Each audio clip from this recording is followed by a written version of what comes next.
take the red pill, you stay in Wonderland. And I show you how deep the rabbit hole goes. Welcome to Light Lyme.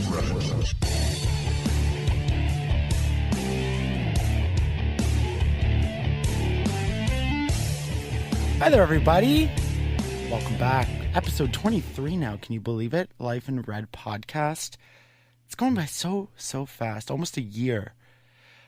Pleased to be joined today by a guest, Crystaljoy Parman. Welcome. Thank you. First of all, why don't you tell a little bit of what you do and why you're here?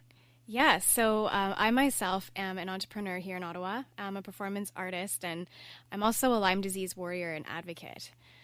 And I know you wanted to come on. Specifically, I know you have an event coming up that we'll definitely touch on. We want people to know about. But coming on specifically to talk about what Lyme disease is and kind of your life around it. I know we connected on Facebook about a month ago, and I saw some of your videos and your posts, and you're really put a lot of what I like to equate to, like when I talk about mental health, I like to talk about it very honestly, openly, and like share pretty intimate details. I know you're kind of the same from what I've seen. That's Yes. kind of what I'm getting at. Yes. So let's start off, because I know nothing about Lyme disease. So what is it basically? Well, a lot of people don't actually know about Lyme disease, or they've heard of it, but they don't even know exactly what it is. And that's kind of where I'm at. I've heard of it for sure, and I know people have it, but I have no clue what symptoms are. I don't really know anything about it. Yeah.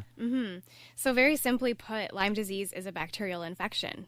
Okay. But unfortunately, it is antibiotic resistant. And so once it does enter the body, there is no way of testing to see that the bacteria has actually left the body. Okay. And so it makes it a lifelong infection that you have to deal with. And if the infection does reach the later stages, it then becomes a chronic day-to-day sort of symptoms that you have to deal with. Okay. So you yourself, you're not only an advocate, you do have Lyme disease. That's Yes. correct? Yes. How long have you known that you've had it? I found out that I have Lyme disease in June of 2018. Okay, so fairly recently. Yes. Do you know when you contracted it, how you contracted it, or was it kind of a surprise? It was a surprise when I found out because I didn't know anything about it at the time. Okay. But when I started to learn about it, at that point, it wasn't a surprise to me. I was about 9 years old when I started experiencing different illnesses throughout the body, whether they were, internally or externally of the mind. And it wasn't until the summer of 2018 when I did become critically ill. Wow. And that's when all of the pieces of the puzzle started to come together, all of these years of all these different illnesses and misdiagnoses and all these different tests that we've had to run. Everything just kind of came together at that point. So you've had Lyme disease like for 9 years without even knowing it, and it just all of a sudden the diagnosis came together. Right. I was about 9 years old when I started to fall ill. So I've had Lyme disease for about 20 years. Okay, right. Yeah, I'm like 2018, 9. Right. Okay. I can't do math. That's why I talk. So what were some of the things that you were experiencing as a child and that were maybe being misdiagnosed? Mm-hmm. In the beginning, it was a lot of issues of the gut. I was having a lot of different pains and different sensations that were easily dismissed, and that later went on to different food sensitivities and intolerances, and again, that was dismissed as just the body chemistry changing. And as I entered into my teenage years, that's when I started to experience a lot of the skin disorders. I started to have autoimmune disorders like eczema and psoriasis, and I started to experience a lot of mental health issues, which spiraled out of control. Because I want to touch on you, what are some of the main symptoms of Lyme disease? Like, how did it kind of get misdiagnosed? Are the symptoms fairly common? and things, but when they're added together, like that's kind of where you lead to Lyme disease. Right. So the symptoms can be very vague, and Lyme disease is known as the great imitator. So there are a lot of illnesses today that are misdiagnosed because a lot of these symptoms do mimic a lot of other illnesses. And so it's really difficult when you have these illnesses that have symptoms that are overlapping to really get down to the underlying cause. Mm-hmm.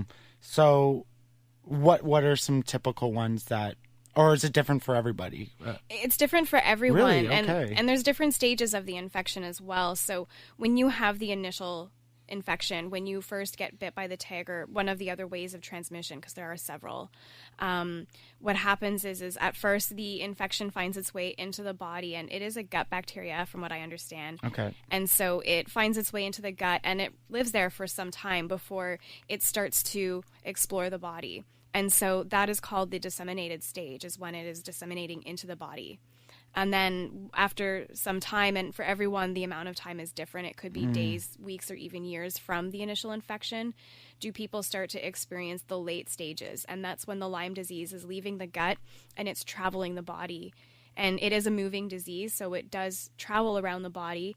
And there's no place in the body that it cannot enter, including the brain and all of the different organs and tissues. So like everywhere is up for grabs for this disease. Basically. So you know, you had it for 20 years before you even realized it, which, you know, that's baffling. But if, you know, I'm trying to like think back. To me, and I'm totally outside of the medical, you know, history of Lyme disease, so I really don't know. But I really didn't start hearing about Lyme disease and diagnosis, you know, around 2017, 2016. Do you think there was a large case of people having Lyme disease before that, like, doctors just didn't really know about it? It wasn't as much in the literature. It was this or that. So that's why it got misdiagnosed. And now all of a sudden doctors are realizing, oh, no, it could be this. And that's why we're hearing about it more. Or is it kind of always been a thing and people... you know, it's just common, and now I'm hearing about it more because maybe social media or something. Right. I think there are a number of factors in that because Lyme disease is fairly new that we know of. Okay. I don't know how old exactly or when the first case was diagnosed. I think somewhere around the 60s. Okay. And it did originate in the United States. Excuse me, around the coast of Maine. And so it had, of course, spread from that point on and started to move upward into the northern parts of in the United States and into Canada where we are now. And so I think part of why we didn't really hear about it at first is because it hadn't really reached us yet. It didn't really seem relevant. And at first it was just a localized situation. It did start in Lyme, Connecticut, and it was one town that had fallen ill. A large portion of the population there had all fallen ill with basically the same symptoms. And so it seemed at the time that it was a contained situation. Even today, even though we are learning a lot more about Lyme, and I myself, I'm new to learning about all of this. Yeah, of course. But there's a lot of information. It's a very tricky disorder because not a lot is known about it. And so there's a lot of dispute as to what's the best way to go about dealing with the situation, how to treat these patients, how to what degree are their bodies unwell, different factors. And some doctors don't agree with Lyme as a diagnosis altogether. Oh, interesting. Okay. And so it can be really tricky. Yeah.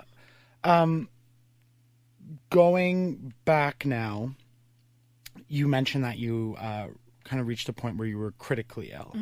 So what was that like? What was happening to you when you reached that? And then I assume with becoming critically ill, that's where you found your diagnosis. Siri, we're not talking to you right now. It's always got to be about Siri. Seriously, listening in to us. The government's like, Lyme disease, what? We're going to listen in. What are you guys talking about? But what was that point? Because I know we're laughing, but this was a serious point in your life. So why don't we talk, like, can you tell me a little bit about what happened there? Yeah. So like I said, since the time that I was 9 years old throughout life, had these different illnesses. And it seemed like throughout the years, they became more and more illnesses layered on top of each other that got worse and worse until it was the summer of 2018 that, well, I guess it was around the fall of 2017 that I started to fall ill with a flu. And that flu lasted me about 5 months. That doctors, they kept telling me, just wait it out, just wait it out. And I tried to be patient. And, there was a couple diagnoses of bronchitis and a lung infection through all of that. But that brought me into March of 2018. And that's when I felt like I was recovering from this flu finally. And then within a day, all of a sudden I felt like my respiratory system was shutting down on me. And that whole flu was a respiratory situation. That whole 5-month period, I felt like my lungs were under a lot of stress.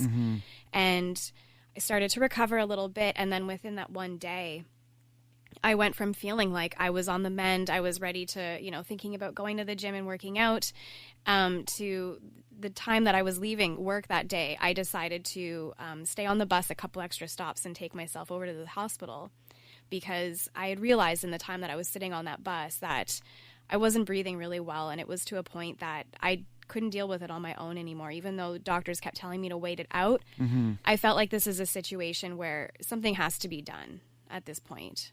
So you get to the hospital. What happened next?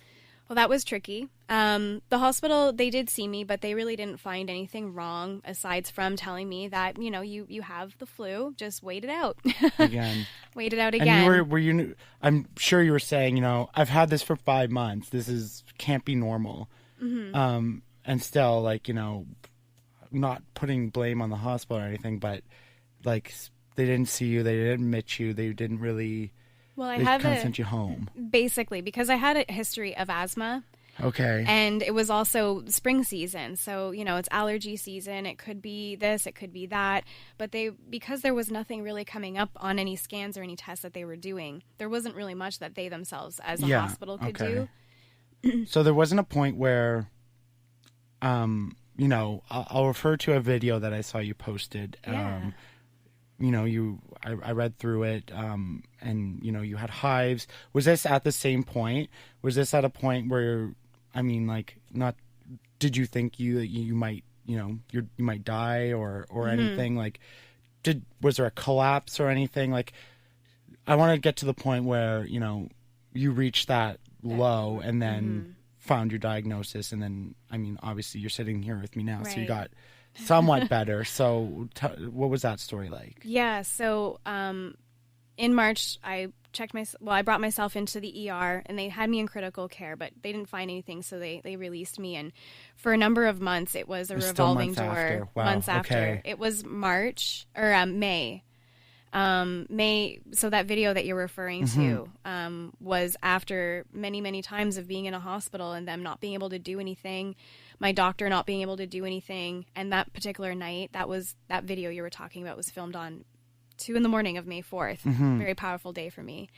And, I had made a phone call to telehealth because people were saying, well, maybe just try the nurses. They might be able to help you. And that phone call too basically had me feeling like I had ultimately reached a complete dead end. And that was the moment I was already afraid for my life at that point. And what brought me to the decision to pick up my phone and to record myself in that state was the turmoil of, this is what's going to happen to me, and no one can see what's happening. And I felt like I needed to not only capture the moment, but the emotional state that I was in, because when you're going through this for so long, to be a 9-year-old child, it's really hard to make up these things, to make up my stomach hurts, my leg hurts, the sun is too bright, sounds are hurting my ears. So it was really, really, really, really challenging on me to kind of come to terms with, how can no one see that I've been going through this for so long. Right. And those are very common things a child would say. Right. That, it's all these little things, but if you catch the pattern, then you're like, oh, well, so many of these things are happening, you got to add it all up. And unfortunately, sometimes that doesn't happen for a lot of people. What were you, because a lot of people might want to go see the video now, but as we're talking about it, what were you experiencing at that time when you were filming the video? At that point, I had already pretty much reached a brick road with the hospitals, and in that night, I was having a lot of problems. I had broke out in hives, mainly on my face, and I seem to get a lot of issues on my legs and on my thighs. Okay. And I had these hives, and not only were they severe, but they were actually really painful. So even just touching them, even the clothing, just wearing clothing was actually irritating them. And I had severe bruises on my legs again. And that was because of an internal bleed that doctors were able to find when I brought myself into a doctor's office in March. And they never were able to find out what the cause of that was. And so these bruises I had on my legs were massive and severely dark. I mean, they were it was really scary to see them. I do have photos of these bruises. And you just kind of like woke up one day and you're just like, whoa. Yeah, you wake up one day and they're there. And most of the time they're normal, because I also do have a B12 deficiency. So just the usual bruising that you would see from that, which was caused by Lyme, of course. Yeah. But these bruises were the kind of bruises that you think someone had probably came up and hit me with a stick, or, they were very scary looking. And I also had an issue at that point where my skin was not healing. I basically was living like the bubble boy, because if I had so much got a paper cut, it would take months for that to heal.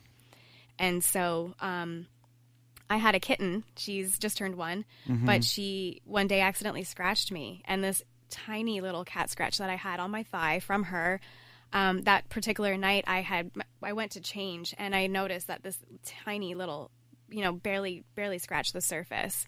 This little scratch was infected, and it looked like it had grew. The scratch itself looked like it had gotten longer.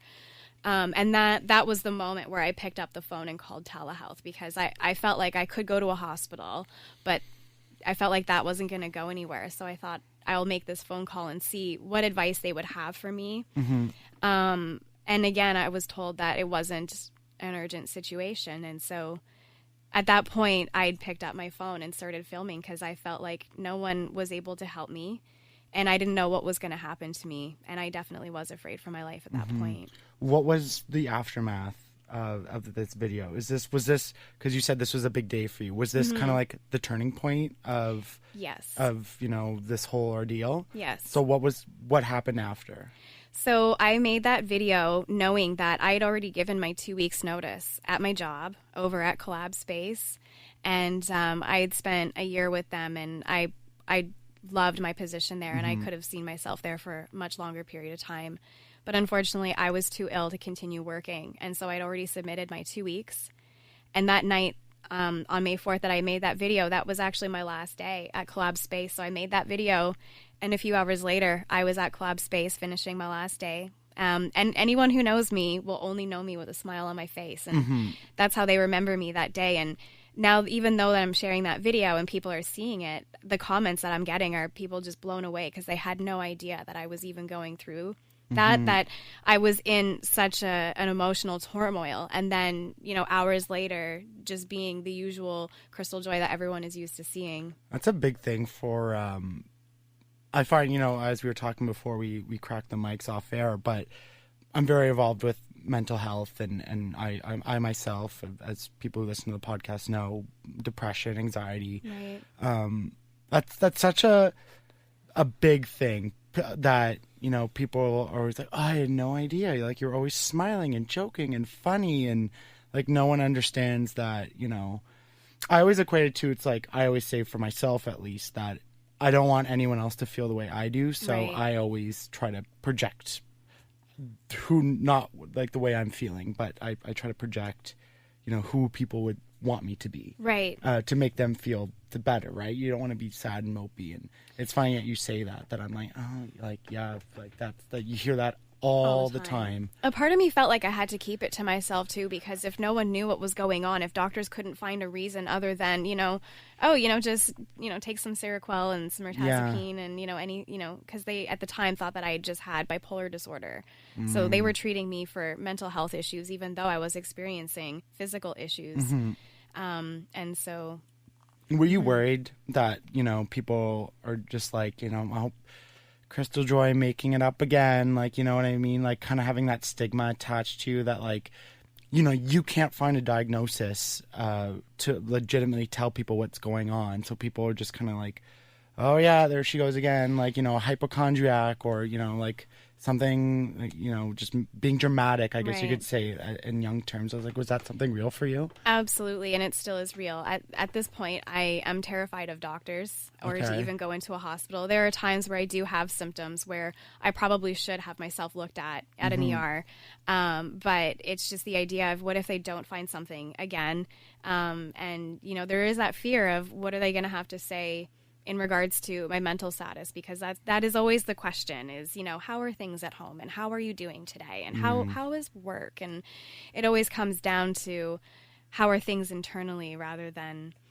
about what's really going on, I find. And so for me, I find doctors can be really scary. And that's kind of where things all came to a wrap for me. Is it was around May when I left Collab Space. I kind of realized that what we were doing, me and the doctors, wasn't really turning up results fast enough for me. And so I took matters into my own hands at that point, and I actually started to research. I had just quit my job because I was no longer capable of working. And so in between all of my symptoms, I was researching and trying to find out what these symptoms were, where they were coming from, and what I needed to do to turn this around. So you... is that how you kind of found out? Are you kind of like, my symptoms make sense for diagnosis, or has like a doctor or anyone kind of actually like confirmed it, like this is what it is? Yeah, so I have the clinical diagnosis. Yeah. Now the other half of that would be to get blood testing. Okay. So clinical diagnosis is you've had the bullseye rash, you show the symptoms, and you've been through the disseminated and the late stage. So, you know, you wouldn't be just having symptoms of late stage Lyme. You would have had the initial stages of the symptoms as well. Now, blood testing would be the final confirmation, but that is a whole other conversation. It's very, very difficult. There's only 2 labs that I know of at the moment. IGeneX and Armin Labs, I believe, is a new one out of Germany or somewhere in Europe. And so they're the only 2 labs that will actually test for the disease. And even then, the testing for the disease can be very sensitive, we'll say. And from what I understand, there is a high level of inaccuracy rates with the testing. Okay. So, I mean, as a Lyme advocate, there are probably a ton of people, hundreds if not thousands, who have this disease but can't receive official diagnosis on it, because I can see you. I don't want to like press you too much into it, because I can see you kind of, or I don't want to say dancing around it, but you're treading carefully, and like that's okay. I got that for you know, reasons. Like what are people to do? Like, how are you receiving treatment? Is this all kind of like a community that just gets together and like, that's what works for me? Do you want to try it? Is there like doctors that are like, try this? Like, is it all kind of internet based? Like, how are you receiving treatment? Because I mean, this is me as what you just said, like, oh, you seem pretty well right now. You're definitely not the girl I watched in the video, that's for sure. Yeah. So how are you, what's going on to combat this right now? So I myself, it's all through my own personal research. So luckily enough, I've had a background in medical aesthetics and some things that have given me an understanding of the body and how to understand how to work with myself. And the biggest thing for me is just supporting my body. And that's the best way that I know how to go about it, is just give my body what it needs. If it needs rest, if, you know, just whatever I need to be doing. If I notice, you know, just keeping on top of my nutrient levels, you know, because sometimes it might be my B12 or sometimes it might be my vitamin D or C. So I have to make sure that, you know, all of those nutrient levels are always balanced. So that's how I go about it for myself. And this is why I'm doing what I'm doing, my work with the event and everything that we're going to get to, because there are a lot of people, like you said, there are thousands in the Ottawa region alone who have the clinical diagnosis, but not through blood testing. And so they are like me, having to treat it for themselves, and that is either through going to see naturopathic doctors or homeopathics, and that can be fairly expensive. And for someone who, like myself, who had to quit my job just to deal with my symptoms full time, looking at $100 visit to a naturopath is... Yeah, you wouldn't have benefits to cover that. Or no, anything. not, and absolutely not. There's no coverage for that kind of doctor visit. So Lyme patients do have to pay for their treatment out of pocket, and many of them do travel back and forth between Canada and the United States to receive treatment. Why do you, being in this battle for yourself and other community members, why do you think there's no attention towards this? There's no treatment level towards this? Like, is it just because it's not recognized? It's so new? Is it people, like you said, that refuse to give it a diagnosis? Like, why does it seem to be so difficult to deal with this on a medical professional level? I think that's where it comes down to is a medical professional level, and I think there is a big debate. Some doctors completely believe that Lyme exists. Others say there's absolutely no way that it can exist in the body or that it can cause this harm to people. And so you have doctors and scientists who are essentially arguing over whether or not the disease is even valid or even exists. And then you have some doctors who are disagreeing on the best course of action on how to actually treat the disease. Okay. Is there general, and so I know you listen to yourself, but are there general recommendations? Like, obviously there's no medication. Like, does it all have to be like kind of organic, herbal, natural remedies for it? Like, there's no, I know you said it's antibiotic resistant, so really I guess that would answer my own question. Like, there's not much they can even prescribe or do for patients. Well, that's the interesting thing. So it can't be removed from the body using antibiotics, from what I know, but you can actually use antibiotics to manage the disease and to help to control it. Okay. And so there is antibiotics, the amoxicillin family, and I think doxycycline is the one that they really recommend for Lyme disease. I hear that there is great results using this antibiotic to treat and to manage the disease. But in Canada, the treatment plan for Lyme disease is a maximum of 30 days of any antibiotic. Yeah. And so after you've reached that point, they tell you've exceeded the treatment, you're on your own.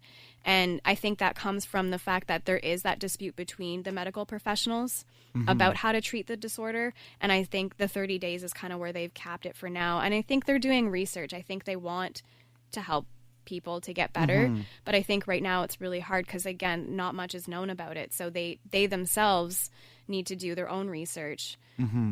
Yeah. Coming from, again, not being involved with this, but you never want to have somebody on antibiotics too long because then that's how the other drugs, you get the drug-resistant drugs or the bacteria that become drug resistant. So it's interesting that it can help and work, but you need to kind of find something else that goes along with it, Right. And that's a funny thing, too, about the antibiotics is they're very hard on the gut. And when you have Lyme disease, which is a gut disease, it starts in the gut, wreaks havoc on the gut, and it goes, throughout the body from there. So I think back on how much damage has probably been done to my gut. I know that I have a lot of foods that I have to be really careful of what I eat because they can hurt me. They can make me really ill. And it's because of trying to repair all this damage caused to my gut. And throughout life, because I've had a bacterial infection, I've had infections come up. So throughout life, I've very frequently been put on antibiotics for respiratory infections and sinus infections. Yeah. And so that's been a little bit of a saving grace in a sense, because throughout the years, that's been helping probably to manage the numbers of the bacteria in my body. Right. But in turn, again, also causing turmoil on my gut. And then now I'm at a point where I'm having to repair the damage to my gut health. Because, of course, our health starts with our gut. And so, obviously, I have to repair that before my body can... Yeah. I found that interesting that, I've been learning about this myself just through the mental health stuff, that how much of your health is affected by your gut. Absolutely. And what you're in it and the what they call the microbiome and all that stuff, and how it directly correlates to so many things, including... your mental health and depression and anxiety and all that stuff, that it's all kind of correlated, and they're just kind of finding out all about this stuff. So right. Find it interesting that, not only is all that stuff directly related to it, but Lyme disease and all that stuff. I wanted to ask you though, When you say it affects your gut health, what are some of the things that you're comfortable sharing that go? What does that mean? That like when you're experiencing something in your gut, like can you describe it a little bit just to give us some imagery to it? You know. Well, the very kind of mild symptoms, I'll say, I was experiencing a lot of nausea, a lot of disruptions in my normal hunger patterns, we'll say. I mean, sometimes I would feel very, very hungry and go to eat and then suddenly not be hungry at all. Other times not be hungry, but think, it's also been about 3 days since I've had a really decent meal, so I probably should be hungry at this point. Yeah.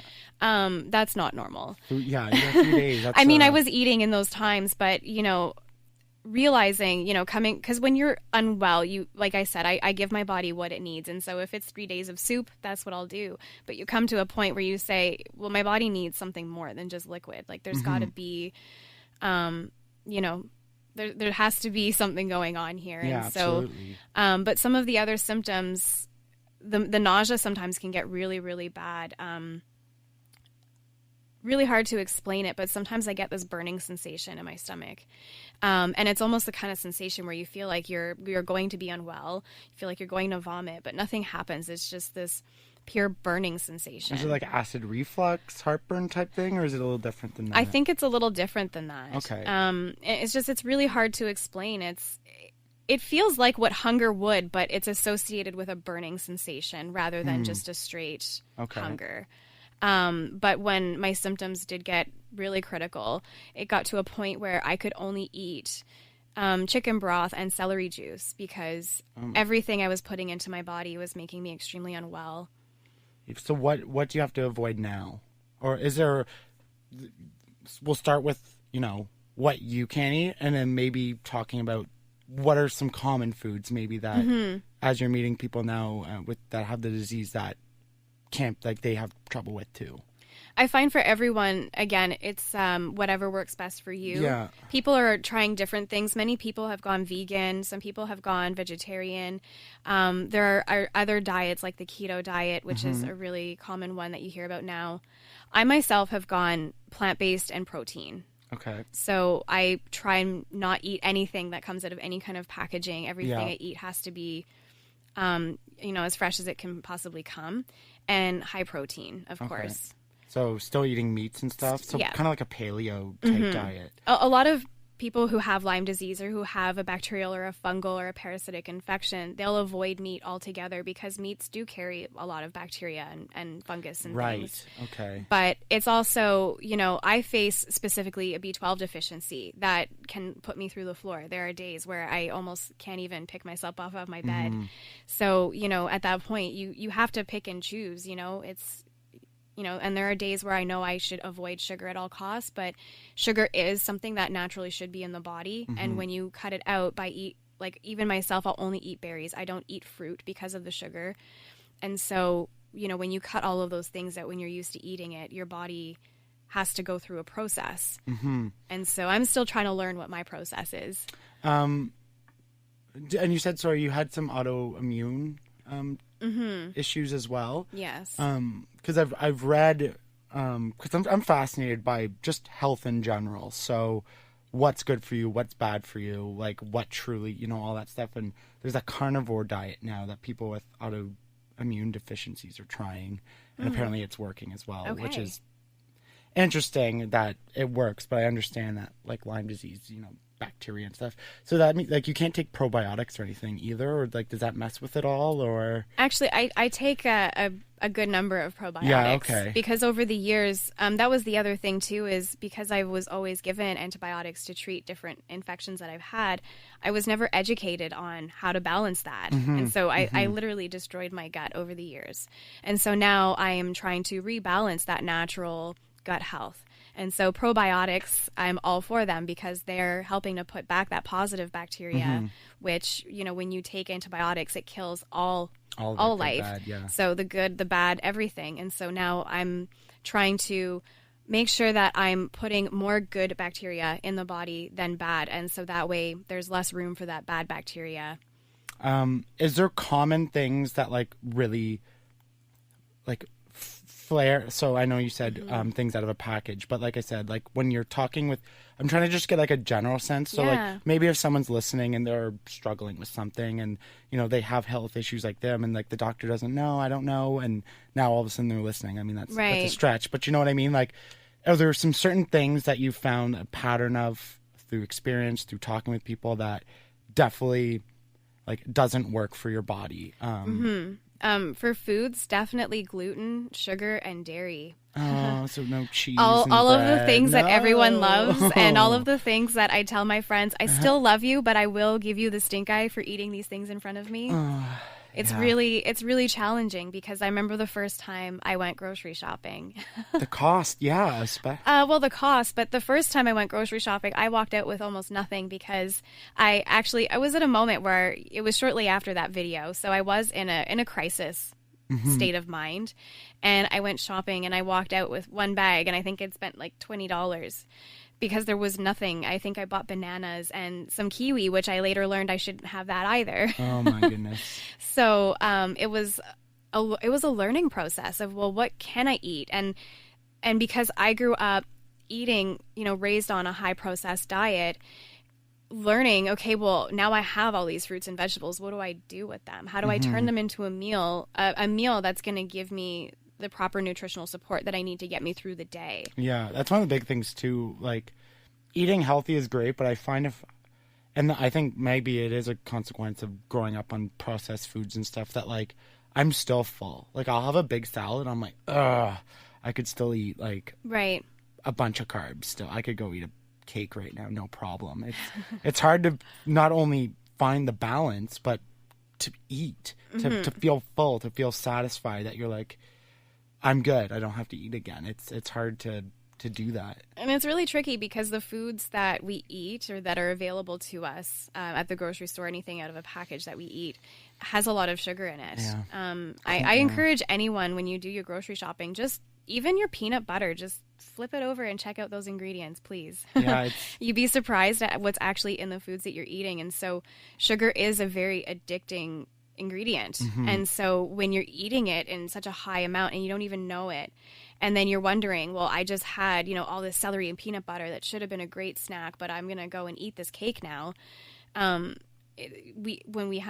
again, you're trading that in for more sugar, right? Too. So that's the other thing to consider. Yeah. Your body is telling you need this, rather than I learn with myself now that I don't eat these foods anymore. Well, I can't, but with gluten, for one example, that was probably one of the last things that I cut out, because my body was such a mess at that point that I had to learn what was causing the issues.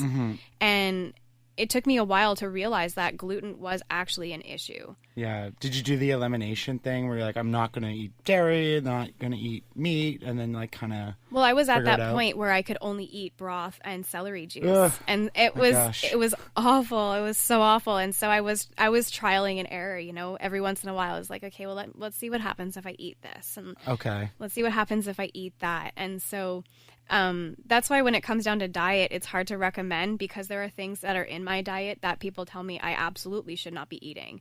But you see me, I'm not a very big person, and so I will eat all of the peanuts that I can, just anything that has fat content. But there are certain nuts, like peanuts, for example, that they say are not supposed to be good for me. But again, when you have a disease and it's different for everyone, it's not about a cookie cut template. It's about learning your body and how your body is living with this and how to work with it. Do you know like how Lyme disease started? Like you said, it was first diagnosed in the 60s. Like, is there a sense through your research? I know you're not an expert, you're not a researcher, you're not a scientist. But like, is there like a common belief amongst, you know, the research that where it started? Yeah, if you look at maps of Lyme disease, the history of Lyme disease, the coast of Maine is a hot spot. I mean, Lyme, Connecticut itself is where it all started. But from there, it spanned out. And so they seem to believe that the coast of Maine, for whatever reason, is that focus point. And now I'm not too sure what happened on the coast of Maine that caused this outbreak. But now they're telling people about, you know, we have to look at how is this disease spreading.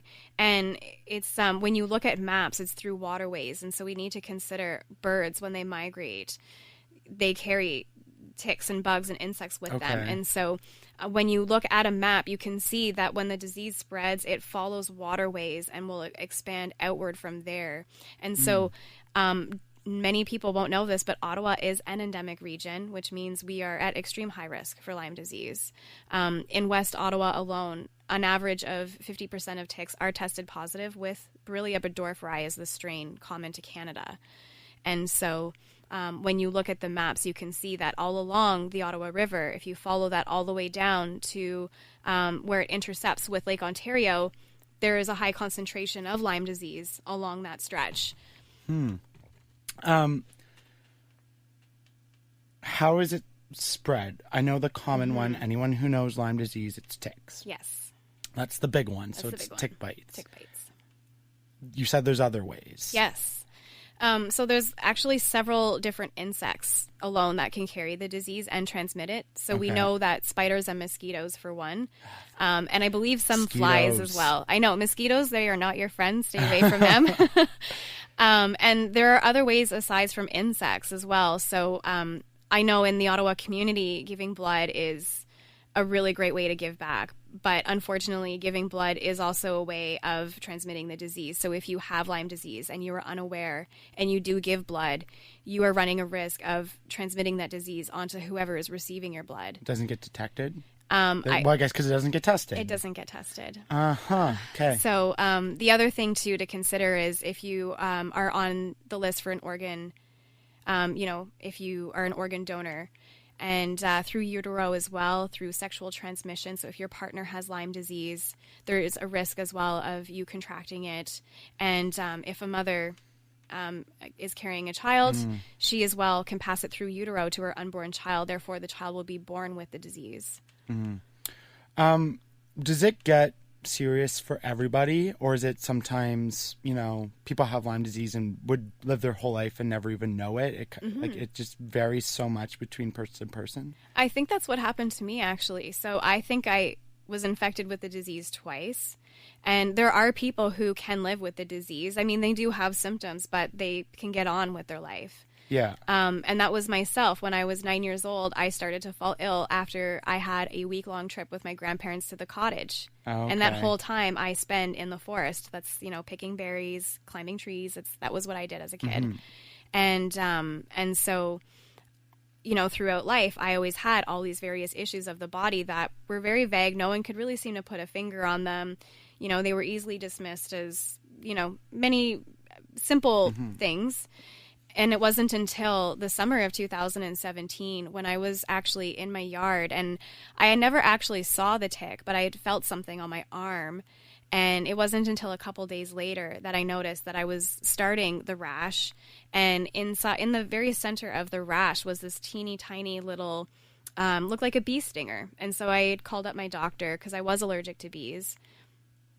And I think I got in to see him at around the 3-week stage of when I noticed this rash was when he can get me in. And by that point, this bullseye rash, it was a very clear bullseye rash, taken up almost entirely my forearm. Wow. And it was very aggressive looking. And he'd said, oh, it's probably just a spider bite. I can see the stinger right there. And so he grabbed the tweezers and pulled that little black thing out that I thought, I had no idea I could just pull that out. I didn't know what it was. You just had this thing in your arm. I thought it was just this. I thought it was just part of the bite. I didn't want to pick at it. But I now know that was probably the tick's head that was stuck inside my arm. And so very important when you do find a tick on you to remove it properly, because if you don't, you can break the head from the body and then that would release the infection. Okay. How do you know how to take it off properly? Yeah, so they're really neat little tick keys that you can get. Some different stores carry them. You can get them from your vet clinic. And the city of Ottawa has some as well, which is where I got mine. They have these little kits. And it's kind of hard to explain it, really, but it looks a lot like the end of a hammer. And you just kind of, like as if you're removing a nail, you just kind of hook the tick onto this little device and you just kind of pull it out like you would a nail. But again, you have to be careful to not actually break the tick. So now, you've lived with it, you found out, you're managing everything. Why did you choose to become an advocate for it? So that was probably a few days after I found out that I had the disease. I found out, cool, I have Lyme disease. I'm going to treat it. I'm going to get better. And still knew nothing about it. And a few days later, found out that a gentleman about my age in an online community for Lyme disease that I was a part of had passed away. Okay. And that, of course, was a shocking moment for me. I did have that moment where shock set in, and it was kind of like, bombs were ringing in my ears, and it just took a minute to sink in, because here I was so happy to learn that I finally have answers. I finally can get better. But then to learn that, well, this is taking people. And so kind of almost immediately, it just came over me that I knew what I needed to do. And almost instantly, everything that I was going through almost became insignificant, because I realized that there were people who were worse off than me. I was in a critical state, and I was extremely scared for my life. But there were people who were actually losing theirs as I was sitting there. So that was a moment for me where I felt like, things are being done. There is awareness being raised, and there is money going towards research. But I felt like there was more that needed to be done for the immediate, for those people who were like me, who were in a crisis state, or who were taking their life because they just couldn't bear to live with this disease. Yeah, okay. What types of what is advocacy involved? Because are you trying to raise money? I'm raising awareness obviously is always one of the big ones, but what are people doing? What can people do to help to give some support to the people with Lyme disease? Because obviously it doesn't seem like there's a whole lot right now. And that's kind of where I came to where I'm at now with what I'm doing with my event and the initiative. Because when I decided I wanted to make a change, I thought, I'm going to host an event, raise awareness, and we're going to raise some money, and we're going to give it to an organization who can give it back to the community for people like this gentleman or myself. I mean, I know myself, I would have been really great if I could have, had B12. There was one point where I was so sick because of my B12 levels, but I didn't have the funds to access the B12 medication, right? So I felt like there was that gap that needed to be filled. But through trying to connect with an organization that would give the funds back to the immediate community was almost impossible. There are organizations in Canada, but the money will always go back to research. Okay. And I felt like that was great, and I fully support research. But I think we need to step away from people. I think we need to have two parts of the battle: the research and people taking care of those who need the help now. So how are you going about that? And we keep talking about, let's just bring up the event, because I don't mean to be we keep going this event, it's it's a secret, and but it's definitely not a secret. Yeah, no, obviously not. So let's talk about the event, and then try to answer this question of the two parts and how we can do that. Right. So the event is called Light Lyme, and that's actually going to be hosted this Mother's Day at the Centurion Center. So right now we're May 8th. It's a Wednesday, 2019. So if you're listening in the future, you've missed it. But now you need to follow, because there's going to be a lot more Lyme events. Oh, yes. Either here in Ottawa where we are, or probably near you. I'm sure there's lots of stuff going on if you check Facebook and all that stuff. So not to cut you off. No worries. Please go ahead. Yeah. So, so we'll be hosting the event on Sunday at the Centurion Center, which is in Nepean. And it's going to be to not only raise awareness, but also some funds. Okay. And those funds are going to be to launch the Ability First Ottawa Lyme Disease Initiative. Okay. And so that's a program that I myself am going to run and head. And it's going to be to connect people, Lyme disease patients, or even people who are concerned about Lyme disease, who just want to learn. Maybe they are a caretaker of someone who has Lyme. But ideally, this program is going to be to help to raise more awareness, but to provide education and support and get people connected to the resources that they need. Mm-hmm. Where can people, so they can turn to you now once we get this off the ground, but if they need funding, or if they need personal or very connected support, right? Like we're talking about. Awareness is great. I love people raising awareness, but I always tell people that, there's a joke a comedian makes that sort of like people who are just like, I raise awareness is just another form of doing nothing, right? It's great. Everyone loves it. It's important. We all know. But really, when it comes down to it, you need money. We need the funds. We need the funds. There's no two bones about it. Every organization needs the money. So how are people able to access this money if they do need support? So the program, how it will work is rather than us giving grants to people, is we are actually going to bring on different instructors and different programs. And so I've already actually started to build this community of mine. Okay. And so how that's going to look for people who want to partake is, I know myself, for one, I struggle with my supplements. When do I take them? How much of it should I be taking? Can I take this with this? And are these two things going to make me sick if I take them together? So even a course simply on how to take your supplements. So we would have an instructor come in, probably a naturopath or a nutritionist come in, and they would teach a course, and people can enroll in that course or in that part of the program and participate like a student would in a class, and or in a workshop, and get that firsthand experience from a certified professional who has an understanding of the disease specifically, because all of this is going to be specific towards Lyme. Because people, I find, they can go to their doctor and get support, but their doctor, even though they might agree with Lyme disease, they might not necessarily be a Lyme literate doctor. They might not know necessarily all there is to currently know about it. And so the idea with the program is these are all going to be professionals who are specific on Lyme disease, so that people are not just getting education, but education specific to what they're dealing with. Of course. What has been, I know you're really just starting up. We're in the beginning stages here. What's reception been like so far? Have you been getting a lot of, support outside of like the Lyme community?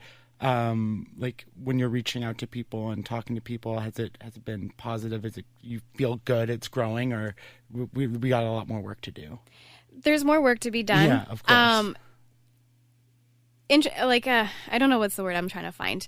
I'm really enjoying the fact that even though I am experiencing some of those difficulties, those challenges, people are not being totally inappropriate about it. No one has completely slammed a door in my face by any means, but there has been a lot of hesitance from not only outside of the Lyme community, but within the Lyme community as well. Linking up with other advocates in the Lyme community, because we all have our own reasons for our own missions. And, I think when you are so passionate about something, it's really hard to see outside of what you're focused on. And so I think that's kind of where that's coming from. I think everyone just kind of has their own little mission that they're trying to accomplish. And so I know myself, I'm so focused on mine. So I don't think it's an intentional thing, but definitely outside of the Lyme community, there is that hesitance. I mean, I would love for, in the program, in our event, for Light Lyme, to have someone to come in and speak specifically about Lyme disease and specifically about the ticks that transmit Lyme disease. But to get someone to do that sort of thing, they would be involved in, say, for example, the city of Ottawa or a part of the councillors' wards. And so that would be us reaching out to our government, our city, and getting them involved, which, of course, that's where I'm reaching some difficulty. I just simply don't get responses back. Yeah, it's definitely challenging, coming from a job in media. There's a lot of people who need help in all sorts of areas. And unfortunately, you just can't help everybody. But if Ottawa is, what'd you call it? For a high risk, right? High risk. Right. Yeah. We're endemic. Yeah. Endemic.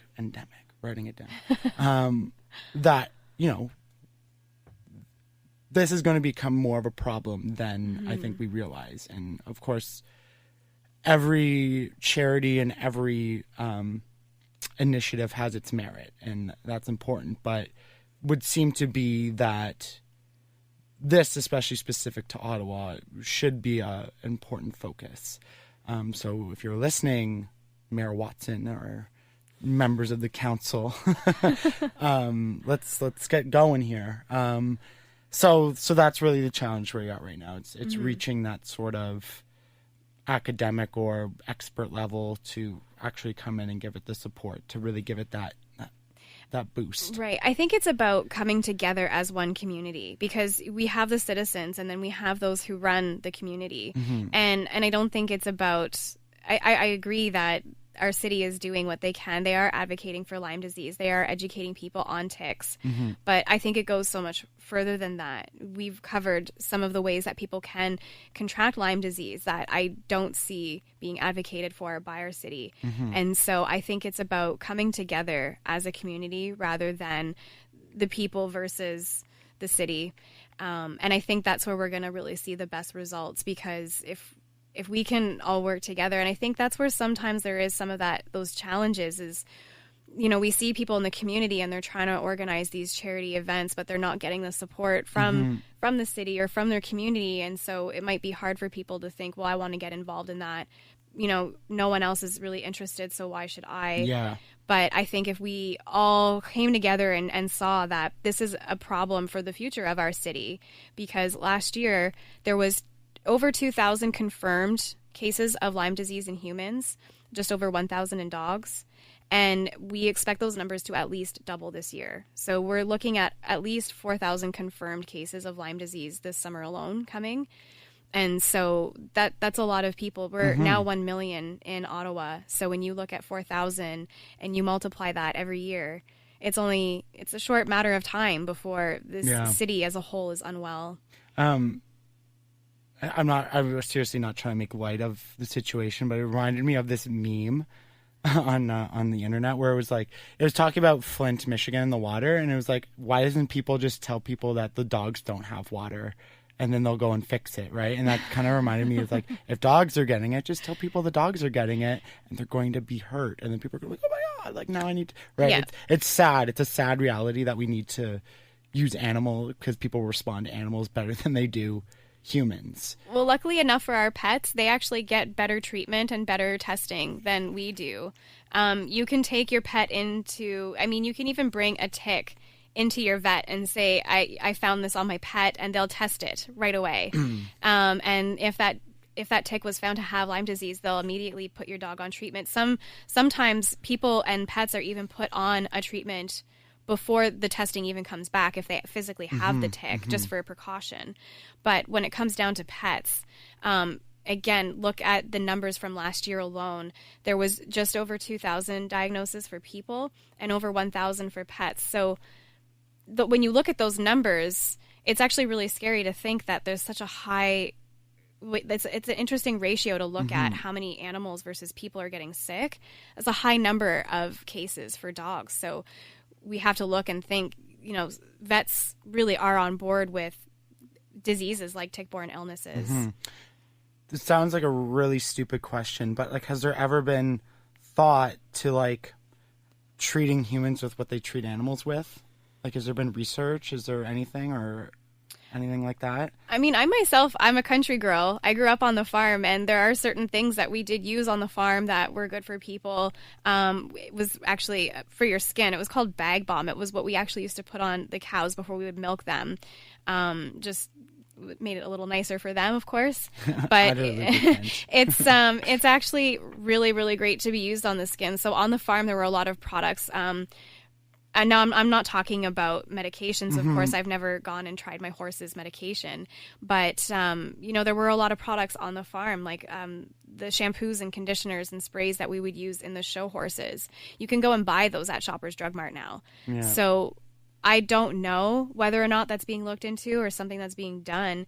But, I think it's worth looking into. I think if what we're doing with the medications that we have available to humans, if we're not seeing the results there, but we're seeing the results in pets, if they're getting better, then why not look into this? Maybe finding out, well, what is it about this medication that we're giving to dogs that's not safe for humans? Well, how do we make that safe for humans? Yeah, exactly. Because I was just thinking that, like, I know like you can get prescriptions at the pharmacy for human medication for dogs. For your dog. Yeah. Yeah. So I'm just like, is there, I don't know if it's being looked at. It'd be worth going on the internet and Googling and following the rabbit hole down of what's going on with the Lyme disease.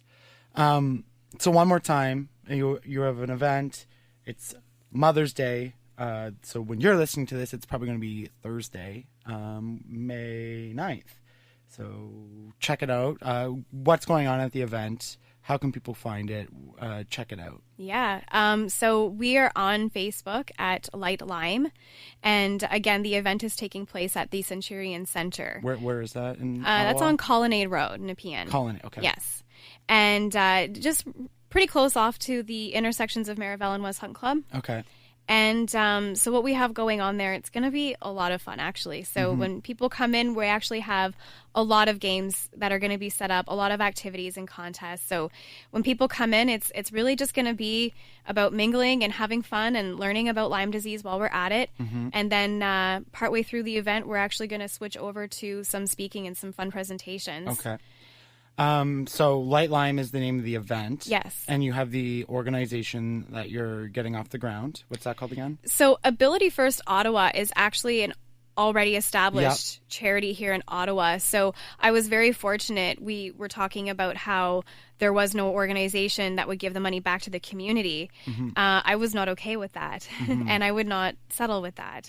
And I kept pushing until I was able to find an organization that was willing to work with me. And Ability First Ottawa is an organization that I know, Christina, their executive director, and a couple of their board members are friends of mine. And so we were able to work together to basically get their support to launch my initiative. So the initiative will be through their charity, but it's the Ability First Ottawa Lyme Disease Initiative is the name of the program. Do you have socials? Do you have anything like that where people can follow? That's all coming. It's all You're getting coming. the first word here. Yeah. So the event, again, the initiative wasn't originally a plan. I just wanted to do the event to raise money to give to the community. But then I was told, no, you can't do that. And I said, well, no, you can't do that. And so here we are. Okay, perfect. So can people connect with you or anything to like find these events or learn more? Absolutely. Anyone is welcome to connect with me on Facebook. I'm super easy to find. Crystaljoy is one word. My last name is Parman. And if you're sending me an invitation to connect on Facebook, just let me know the reason why, or I might not know where you're coming from or the reason. No creeps. I get a lot of friend requests, so I need to know where you're coming from. And you can also connect with me, so crystaljoyparman@gmail.com. And if you're looking to get in touch with the event and learn more about that and the program, then you can reach out to lightlymeott@gmail.com. Perfect. Okay. Any websites or anything yet? Not right now. Okay. We're working on it. It's going to get up. So we're looking forward to that. If you're not from Ottawa, I encourage you to look up Lyme advocacy groups and events in your area, wherever you are. I'm sure there's lots going on all across not only Canada, but probably the States. And yeah, it's really catching on now. There's a lot more being done within the community for this. So definitely reach out to your community and your networks, because if you look hard enough, I can guarantee you something is there for you. Yeah, Google, Facebook is your friend. Yes. Absolutely. Of course, you can follow us here, Life in Red Podcast on Facebook, Instagram, and YouTube, and Twitter, because they're a bunch of jerks, Life in Red Pod, and lifeinredpodcast.com. Crystaljoy Parman, thank you so much for joining me. Thank you so much really for having appreciated it. I learned a lot. Hope you all did too. Everybody, have a great night.